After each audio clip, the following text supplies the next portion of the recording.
early spring was a painting brought to life, streets washed in golden light, cafe terraces buzzing with chatter, the scent of fresh croissants mingling with the sharp aroma of espresso. From the outside, Isabella Moro's life mirrored the city's elegance. She and her husband, Adrian Blackwood, were a power couple adored in both business and social circles. She ran a successful art gallery in the Maras district, often graced by collectors and celebrities, while Adrian was a British investment tycoon whose name appeared regularly in the financial pages. Their home, a penthouse with sweeping views of the Eiffel Tower, was the setting for glittering dinner parties and charity galas. Friends envied their chemistry, the way Adrian's hand always rested lightly on Isabella's back, the way she leaned into him during photographs. They were the couple people whispered about with admiration, imagining a life of romance, wealth, and shared ambition. But the perfect picture began to show hairline cracks. Isabella noticed the small things first. Adrian's phone lighting up late at night with messages he ignored in her presence, business trips to Milan and Rome that were suddenly urgent and impossible to postpone, and an unfamiliar scent of expensive perfume lingering on his suits when he returned. He was still charming, still attentive in public, but in private, his eyes seemed to drift somewhere else, as though she had become part of the furniture in their lavish home. One morning, while sipping her coffee in the gallery office, Isabella's assistant placed a glossy tabloid on her desk. Her eyes caught a headline in bold letters: London Tycoon spotted on the Amalfi Coast with mystery beauty. Beneath it was a full-page photograph. Adrian, wearing sunglasses and an unguarded smile, seated at an outdoor cafe by the sea. Across from him sat a stunning woman with dark hair and a dress the color of emeralds. The caption named her Valentina Rossi, an Italian model known for her string of high-profile romances. Isabella's fingers tightened around the paper. She forced herself to study the photograph as if it were a painting, examining the tilt of Adrian's head, the way his body leaned toward Valentina, the intimacy in his smile. It wasn't the look of a man discussing business. It was the look of a man entirely absorbed by the woman across from him. Her heart pounded, a coldness spreading through her chest. She didn't storm out, didn't call him in fury. Instead, she closed the tabloid slowly, her expression unreadable.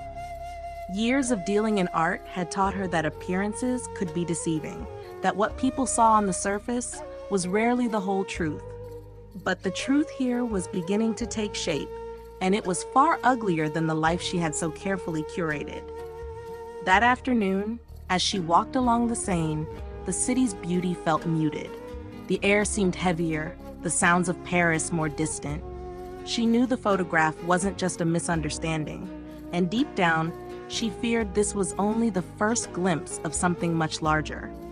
The perfect picture was no longer perfect. It was a canvas beginning to tear at the edges. If you want, I can continue with Chapter 2 in the same tone, keeping the pace steady and the plot progressively more intense. The night of the charity auction began with the usual sparkle. Isabella's gallery gleamed under soft golden lights, the walls adorned with bold, contemporary pieces she had curated herself. Waiters glided between the guests with trays of champagne, the clink of glasses mingling with the murmur of cultured conversation. The event was to raise funds for a children's art foundation, an initiative Isabella had championed for years, and she had spent weeks ensuring every detail was perfect. But perfection didn't feel like an option tonight.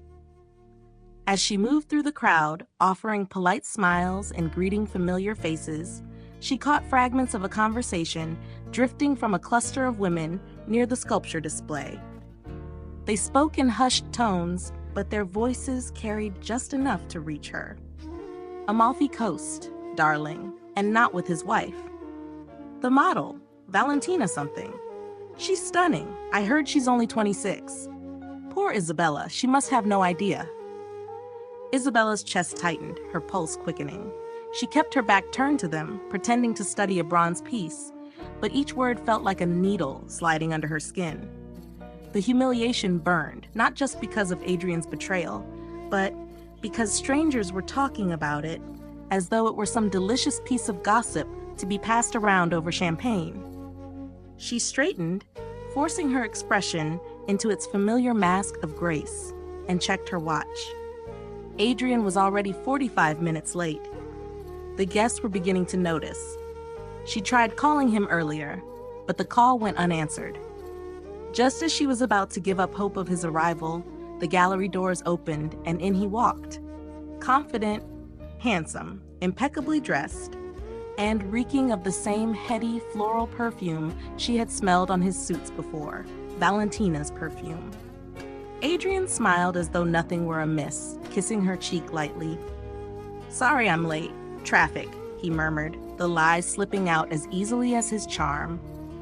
Isabella met his eyes briefly, searching for a flicker of guilt, but saw only the polished mask he wore for the world. As she moved away to greet a potential donor, she felt a hand brush lightly against her arm. It was Daniel Hartman, an old friend from her days studying art history in New York, now a successful corporate lawyer. He had flown in to surprise her for the event. His sharp eyes caught the faint tremor in her hands, the tension in her jaw. "You're not fine," he said quietly, a statement rather than a question. She forced a smile. "I have 100 things to manage tonight, Daniel. I'm just tired." But Daniel didn't look convinced. He handed her a glass of champagne and leaned in just enough so only she could hear him. "If you ever need someone who isn't going to ask stupid questions or judge you, I'm here." The sincerity in his tone unsettled her. For months, she had been holding herself together, trying to maintain the image of a perfect wife with a perfect marriage. But in that moment, surrounded by glittering lights and strangers' whispers, the offer of quiet support felt like a lifeline. She nodded, her eyes meeting his for a fraction too long before she looked away.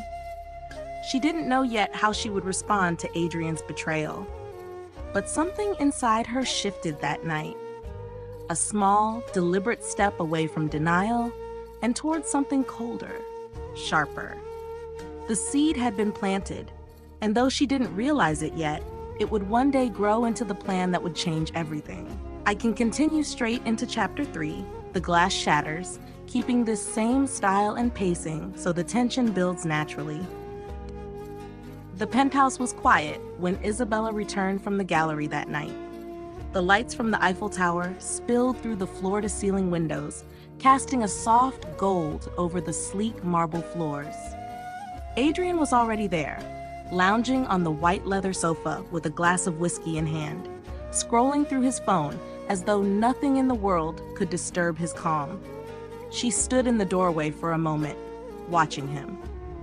Every polished detail about him, the tailored navy suit, the perfectly combed hair, the faint smirk, made her feel as though she were looking at a stranger. She walked across the room and stopped in front of him. "We need to talk," she said, her voice even but firm. He glanced up lazily. "About what?" "The Amalfi Coast, Valentina Rossi, the photographs." She didn't blink, didn't look away. For a moment, something flickered in his eyes, but then he laughed, low and dismissive. "You've been listening to gossip again. You know how people love to talk." "It wasn't gossip, Adrian. I saw the photos. I know." He leaned back, sipping his drink, and let out a slow sigh as though she were a child making a scene. "You've been overworked. You've been imagining things. I was there for a client meeting and Valentina just happened to be there. The press will make a story out of anything if it means selling a few more copies." The way he spoke, calm, reasonable, almost pitying, made her stomach twist. He was trying to make her doubt herself, and for a split second, she felt the confusion creep in. Maybe she was being paranoid. Maybe the angle of the photo, the headlines, had exaggerated things. But then she remembered the perfume, the late nights, the whispers in the gallery. "You're lying," she said quietly. Adrian's expression hardened. "Isabella, if you want to destroy our marriage over rumors, be my guest. But don't come crying to me when you realize you've thrown everything away for nothing." The conversation ended there, not with resolution, but with a heavy, suffocating silence. She turned away from him, retreating to her art studio at the far end of the penthouse. Surrounded by unfinished canvases, she sat in the dark, her mind a storm of anger, humiliation, and doubt. Later that night, as she prepared for bed alone, her phone buzzed with an incoming email from an unknown address. No message, no subject line, just a series of attached images. Her fingers trembled as she opened them. The first photo showed Adrian in Rome, his hand on Valentina's waist. The second was of them sitting at a candlelit table, leaning in close. And the third, sharper, crueler, captured them in a kiss that left no room for excuses. She stared at the screen, her pulse pounding in her ears. The images were dated only 2 nights ago. He hadn't just lied. He had looked her in the eye earlier tonight and made her feel foolish for even asking. The shame was sharp, but it was the betrayal, the deliberate manipulation that hollowed her out. Isabella set the phone down on the nightstand, her breath steadying. She felt something in her chest harden, a shift so quiet it was almost invisible. The heartbreak was still there, raw and heavy, but it was no longer alone. Standing beside it now was something colder, more deliberate. If Adrian thought she would play the obedient, deceived wife forever, he was wrong. Very wrong. If you'd like, I can move directly into Chapter 4, The Art of Disguise, where her grief begins to transform into a calculated plan for revenge, and the tension really starts to climb. In the days that followed, Isabella perfected the performance of a devoted wife. At charity luncheons and society dinners, she slipped her arm through Adrian's, laughed at his jokes, and posed for photographs with her signature poise. When people looked at them, they still saw the enviable couple, Paris's golden pair. She gave them no reason to suspect otherwise. But behind the scenes, every smile was calculated, every touch a cover for the fact that she was watching him more closely than ever. She began noting his travel schedules, marking the times his phone went silent, and quietly building a map of his movements. The more she observed, the more she saw the patterns. Weekend trips that conveniently aligned with Valentina's fashion events, business dinners that ended with receipts from 5-star hotel bars. One night, after Adrian fell asleep, she slipped into his home office. She had never lingered here before.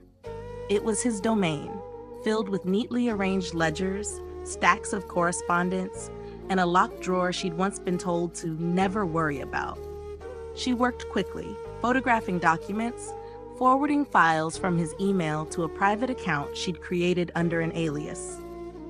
It was during one of these quiet intrusions that she stumbled upon a series of invoices and wire transfers tied to her own gallery's accounts. The numbers didn't make sense. Large sums being routed to companies she had never heard of, all under the pretense of art acquisitions. Her stomach tightened. Adrian wasn't just betraying her personally, he was using her business as a tool for something illegal. That discovery shifted her focus. This wasn't only about an affair anymore. This was about control, about power, and about the possibility of taking everything from him. To do that, she needed to get closer to Valentina. Using a false name and a carefully curated social media profile, Isabella reached out to her, posing as a wealthy art collector fascinated by Valentina's rumored side business in antique jewelry. The model, flattered and curious, began responding. Over weeks of friendly, superficial exchanges, Isabella learned details Valentina probably thought harmless: her preferred hotels, the staff she trusted, the friends she confided in when Adrian was unavailable. Every fragment was another thread in the web Isabella was spinning. She played the long game, never pushing too hard, never revealing her hand. By day, she was the picture of elegance, attending exhibitions and kissing her husband goodbye at the airport. By night, she was a shadow, pulling in information, connecting dots, and slowly building a dossier that could shatter both Adrian and Valentina in one decisive move. The performance was exhausting, but it gave her a strange sense of power. Adrian believed she was still in the dark. Valentina thought she was chatting with a potential investor. Neither of them realized the woman they underestimated was quietly crafting the very trap that would end them. If you want, I can continue straight into Chapter 5, the Amalfi Revelation, where Isabella's covert work turns into a decisive strike as she follows them into their own territory. The trip was arranged with flawless precision. On paper, Isabella's journey to the Amalfi Coast was a professional one. Meetings with local artists, inspections of private collections, and potential acquisitions for her gallery. She booked a suite in a cliffside boutique hotel with panoramic views of the Mediterranean, the kind of place where no one asked questions as long as the bills were paid in full. From her balcony, the sea glittered in shades of sapphire and gold, the scent of lemon groves drifting up from the winding roads below. But Isabella wasn't here for the view. A few miles along the coast, tucked into a cove with its own private pier, stood the villa Adrian had rented. She knew this because she had already traced the payment from one of the shadow accounts tied to her gallery. The villa was a masterpiece of old-world charm. Terracotta walls, sprawling terraces, and glass doors that opened to the ocean breeze. It was also a perfect stage for what Adrian thought was a secret affair.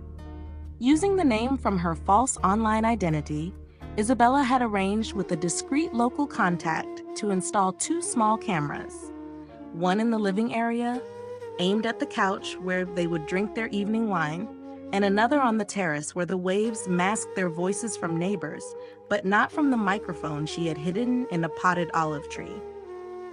From her hotel, she watched the live feed on her laptop. Adrian arrived first, dressed in linen and sunglasses, a man in holiday mode. Valentina appeared moments later, gliding in like a scene from a film, barefoot, her hair loose, wearing a silk dress that clung to her every step. The first night's footage was exactly what Isabella expected. Kisses on the terrace, laughter over dinner, Valentina's head on Adrian's shoulder as they watched the sunset. But the second night brought something far more valuable. Over a bottle of wine, their conversation turned from flirtation to business. Adrian spoke in low tones about transferring art acquisition funds to an offshore account in the Cayman Islands, explaining how the paintings would act as a cover for moving far larger sums. Valentina listened intently, asking about percentages and deadlines. Every word, every name, every account number was captured. Isabella leaned back in her chair, her fingers curling around the stem of her wine glass. This wasn't just infidelity anymore. It was criminal conspiracy. And now she had proof. On the third day, she made her move. Strolling through the cobblestone streets of a nearby village, she bought a simple postcard of the Amalfi coastline. In elegant handwriting, she wrote 3 words, "I see you." She addressed it to Adrian at the villa and dropped it into the post. No name, no return address. That evening, as she watched the feed, she saw Adrian pick up the postcard from the villa's table. His expression shifted from confusion to unease. Valentina asked what it was, but he tucked it into his pocket and brushed her off. Isabella closed her laptop with a slow, deliberate smile. The postcard was a warning, but also a promise. He didn't know how much she had seen or how much she knew, but now he understood he wasn't untouchable. If you'd like, I can carry the tension forward into Chapter 6, Allies in Shadows, where Isabella starts gathering powerful allies to dismantle Adrian from the inside out. Paris greeted Isabella with its usual charm. The hum of traffic along the Seine, the smell of fresh bread from corner bakeries. But the city felt sharper now, its beauty edged with the weight of what she carried. The memory of the Amalfi Villa still lingered in her mind. Adrian's easy laughter, Valentina's silk dress, and their careless talk of moving stolen money as though it were just another indulgence. She had the recordings stored on multiple encrypted drives, but evidence alone wasn't enough. She needed someone who could turn it into a weapon. Daniel was waiting for her at a quiet cafe in Saint-Germain. his navy suit a deliberate shield of professionalism. He rose when she approached, pulling her chair out before sitting across from her. His eyes searched hers, not with pity, but with a measured curiosity. "You asked me to meet," he said. "No pleasantries. Tell me everything." She did. The affair, the lies, the photographs, and finally the documents and recordings from the Amalfi Coast. Daniel listened without interrupting, his fingers steepled under his chin. When she finished, he leaned back in his chair. "This isn't just marital betrayal," he said. "This is fraud, international. If those accounts are tied to your gallery, you could be implicated." "I know," she replied. "That's why I need to take him down before he has a chance to drag me into this." Daniel nodded slowly. "I have people in New York, investigators who work off the books, forensic accountants who can trace every cent. If you want this, really want this, we can start tomorrow." "I do," she said without hesitation. Later that evening, she met Elise at the gallery. Her younger sister was leaning against the counter, a glass of wine in hand, her smile both warm and calculating. Elise had always envied Isabella's life, the penthouse, the marriage, the status, and now she seemed almost eager at the chance to watch it crumble. "Divorce him now," Elise urged. "Take the settlement, keep the gallery, and walk away clean." Isabella shook her head. "If I walk away now, he keeps his money, his reputation, and probably finds someone else to ruin. No, he doesn't just lose me, he loses everything." Elise raised an eyebrow, half impressed, half wary. "Just don't let your pride get in the way. Men like Adrian have sharp teeth." "I'm not afraid of his teeth," Isabella said softly. "I'm sharper." That night, she sat alone in her studio, the city lights spilling across unfinished canvases. She felt the hum of momentum building. Daniel's network preparing to dig into Adrian's finances, her own quiet watch over his movements, and the growing certainty that this wasn't just revenge anymore. It was justice, painted in careful, deliberate strokes. Adrian still thought she was the loyal wife, bound by love and appearances.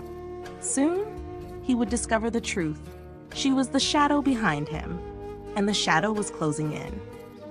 If you'd like, I can move straight into Chapter 7, The London Trap, where Isabella begins to execute the first public move that will shake Adrian's world.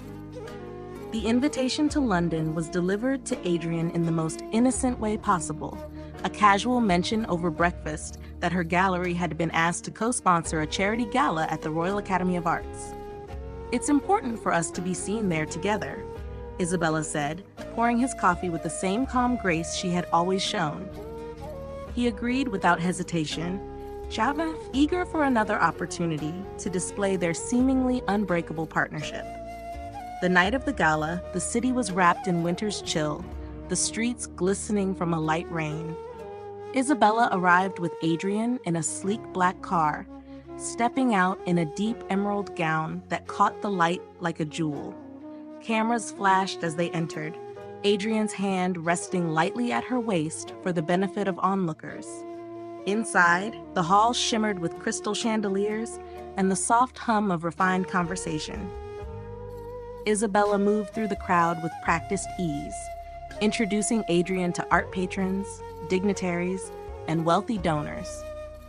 She was every inch the devoted wife, laughing softly at his anecdotes and touching his arm as though she couldn't imagine life without him. When it was time for her brief speech as co-sponsor, she stood on the small stage, her voice carrying with perfect clarity. "I am proud," she said, "to share my life with a man whose integrity in business is matched only by his generosity in giving back to the world." She let the words linger, a perfect veil of irony that only she could appreciate. Adrian smiled broadly beside her, basking in the applause, utterly unaware that she had already set his downfall into motion. Earlier in the evening, as she moved between conversations, Isabella had discreetly slipped a slim envelope into the hands of Julian Carr, a well-known investigative journalist with a reputation for exposing financial crimes. Inside the envelope were printed copies of the documents and photographs she had gathered, proof of Adrian's offshore accounts, fraudulent art acquisitions, and his use of her gallery to launder money. Alongside the evidence was a handwritten note. Check the Cayman transfers. You'll find more. The exchange had taken less than 2 seconds, masked by the simple act of accepting a champagne glass from a passing waiter. The following morning, Adrian's world began to crumble. They were still in their suite at the Connaught Hotel when his phone rang. First once, then again, then a third time in rapid succession. He answered, his tone sharp, and Isabella watched his expression change from annoyance to confusion, and then to disbelief. "What do you mean, frozen?" he demanded into the phone. "All of them? No, that's not possible. There must be some mistake." But there was no mistake. British authorities, acting on fresh evidence from an undisclosed source, had issued an immediate freeze on all of his UK-based accounts, as well as flagged his offshore holdings for investigation.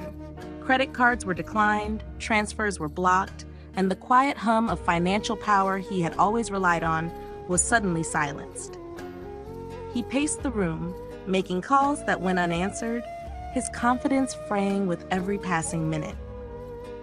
Isabella sat in the armchair by the window, sipping her tea, her expression neutral. She didn't ask what was wrong. She didn't need to. For the first time, Adrian was stranded, not in a foreign city, but in a world where his money couldn't shield him. And though he didn't know it yet, this was only the first move in a much larger game. If you'd like, I can continue into Chapter 8, The Fall of a Tycoon, where Adrian's public image collapses and Isabella's control over the situation becomes undeniable. It began with a single headline in the Financial Times: Adrian Blackwood, under investigation for international fraud. Within hours, the story was everywhere, splashed across business channels, gossip blogs, and primetime news broadcasts. Grainy photos of Adrian entering luxury hotels were paired with documents showing suspicious money transfers. Analysts speculated on the scale of the scheme, some calling it the biggest white-collar investigation in years. From her gallery office in Paris, Isabella watched the coverage unfold on the wall-mounted television. The anchor's voice was calm but laced with intrigue. Sources suggest the alleged fraud involves the laundering of millions through falsified art acquisitions. The investigation spans London, Paris, and offshore jurisdictions. The ripple effect was immediate. Adrian's business partners issued public statements distancing themselves from him. Shares in his investment firm plummeted. Invitations to elite events vanished overnight. And Valentina Rossi, who had basked in the glow of his wealth, vanished from his side with a single cold text: "I can't be part of this." By that evening, paparazzi were camped outside the Connaught Hotel, waiting for a glimpse of the disgraced tycoon. When Adrian and Isabella finally stepped outside, camera flashes exploded like a storm. Reporters shouted questions, their voices overlapping. "Mrs. Blackwood, did you know about your husband's crimes? Adrian, are you facing prison time? Isabella, will you be filing for divorce?" Isabella paused just long enough to look into one of the cameras, her voice steady but tinged with heartbreak. "I'm as shocked as anyone. I believed in my husband. I believed in us. I just want the truth to come out."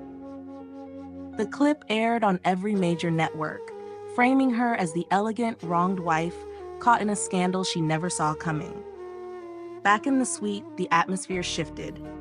Adrian closed the curtains and threw his phone onto the bed. "They've frozen everything, the accounts, the properties. I can't even access my own credit cards. I need your help, Isabella. You have resources, money. You could." She cut him off with a raised hand. "You want me to save you?" "Yes," he said, desperation cracking his voice. "You know I didn't mean for it to go this far. I just need time to fix it." She studied him for a long moment, her face unreadable. Then, with a voice as cold as glass, she said, "You taught me this game, Adrian. You taught me how to smile while lying, how to turn the truth into something people can't recognize. And you taught me one more thing: never rescue someone who would gladly let you drown." He stared at her, realization dawning that she wasn't just refusing to help, she was finished with him. truly finished. Without another word, she picked up her coat and walked toward the door, leaving him in the silence he had created. Outside, the city moved on, indifferent to the fall of a man who once thought himself untouchable. If you want, I can take this straight into Chapter 9. The final stroke, where Isabella makes her ultimate public move that ensures Adrian can never recover. The grand auction house in Mayfair was buzzing with anticipation.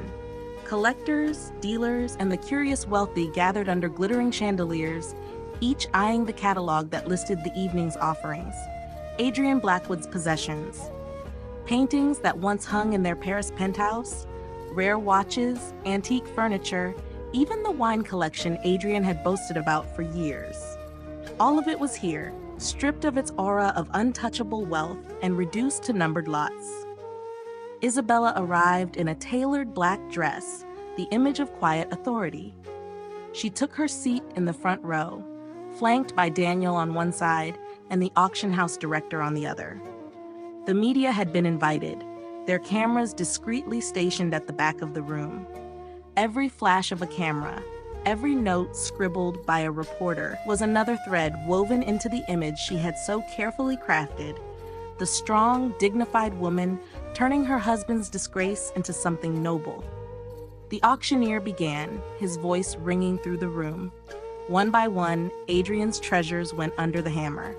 The penthouse itself, view of the Eiffel Tower included, was the highlight of the evening. The bidding was fierce, the final price astronomical. Isabella didn't flinch as the gavel came down. When it was over, she signed the final documents in a private room upstairs. Every euro from the sales would go into a newly established restitution fund for the victims of Adrian's schemes. It was a move that not only ensured her complete separation from his crimes, but also elevated her in the public eye. She wasn't just the wronged wife anymore. She was the woman who took something ugly and made it serve justice. As they left the building, Daniel walked beside her, his hand brushing hers in the cool night air.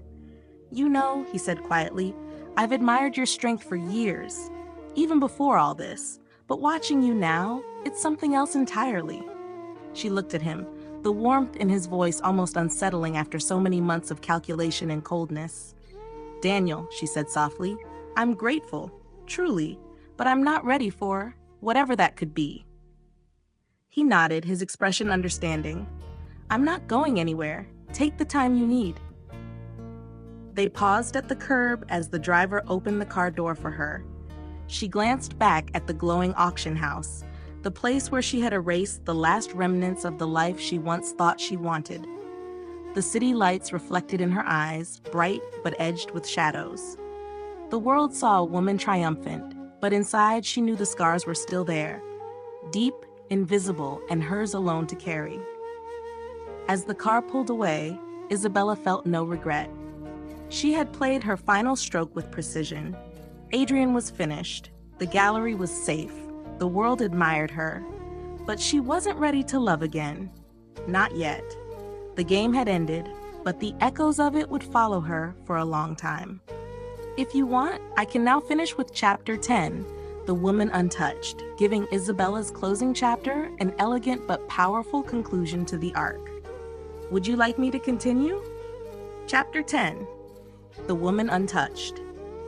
Months had passed since the last of Adrian's possessions vanished under the auctioneer's gavel, and the dust of the scandal had finally settled, at least for Isabella. New York had become her new canvas, a city humming with opportunity and anonymity. Her apartment, a glass-walled sanctuary high above Manhattan, offered a view of the skyline that shifted from gold to deep violet as the sun slipped behind the towers. On the balcony, the late summer breeze teased the silk of her robe as she lifted a glass of champagne to her lips. Below, the city roared with life, but up here it was quiet. She had traded the marble floors of Paris for steel and light, and for the first time in years, the walls around her felt like her own. Her memoir, The Art of Revenge, had been released only 3 weeks earlier, and already it sat at the top of international bestseller lists. It was marketed as a story of love, betrayal, and self-discovery. But those who read between the lines could see the precision in her words, the way she laid out her journey like a painting, every brushstroke deliberate. Critics called it raw and unflinching, and talk shows clamored for her to appear. She chose her interviews carefully, speaking with the same poised detachment that had served her well through the storm. Adrian's name was rarely mentioned now. The investigation had stripped him of his wealth and influence. Last she heard, he was living in a rented flat in London, waiting for the slow grind of the legal system to decide his fate. Valentina had vanished into another man's shadow. Isabella felt no urge to follow their stories. The truth was, their downfall no longer mattered to her. She had already won. Her days were filled with meetings with publishers, visits to art galleries across the city, and quiet dinners with people who knew her only as the elegant Frenchwoman who had rebuilt her life on her own terms. Daniel called from time to time, his voice warm and steady, but she kept the distance, not because she didn't trust him, but because she wasn't ready to let anyone too close. Some wounds didn't heal into smooth skin, they hardened into armor. As twilight deepened, the first stars appeared over the city. Isabella leaned on the railing, letting the cool air wash over her. She thought about the woman she had been a year ago. Smiling in public, breaking in private, holding on to a life that was never truly hers. That woman was gone. In her place stood someone untouchable, someone who no longer needed to prove her worth by destroying the man who had betrayed her. The sweetest revenge, she realized, wasn't watching Adrian fall.